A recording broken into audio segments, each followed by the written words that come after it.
Follow these simple rules to master your bench press.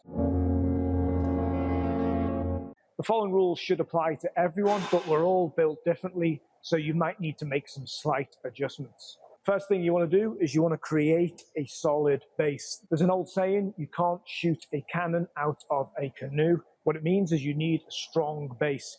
Wide feet, back flat on the bench, shoulders locked back. If you're small, then you might need to raise your feet up by putting them on some plates. Otherwise, you'll end up with an excessive lower back arch. You want to trust the bench and the bar. Don't trust the ceiling. I've seen it many times where people line themselves up with the ceiling and they're trying to aim a bar with some kind of imaginary line.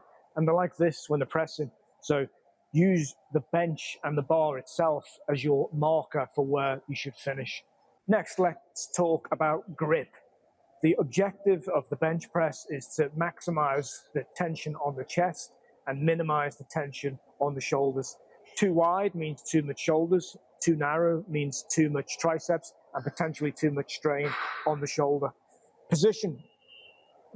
So I'm going to stretch my arms up directly over shoulder width height. I'm going to stretch my little finger as far as I can out to the side, and then I'm going to grab hold of that grip. And then I'm going to use my thumbs to line up how close I am to those nailed positions. And that will be my start position. Roughly 1.5 times your shoulder width. Once you've got the position, thumbs over the bar, wrists are straight, press off, lock the shoulders. Some people like to do this. This is potentially dangerous if the bar slips off or you struggle with a rep. Elbow position wants to be tucked in. So the first thing is press the bar off, set your shoulders, tuck your elbows in, and they're going to be around about 45 and maximal 75 degrees. Last is range of motion. How low should you go with the bar?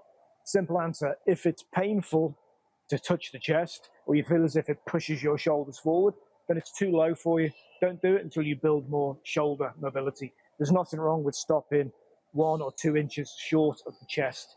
There's a difference between doing a quarter rep though. So no quarter reps. Same position, up, over, shoulders back. No pain, fine, touch, press. This doesn't count as a rep.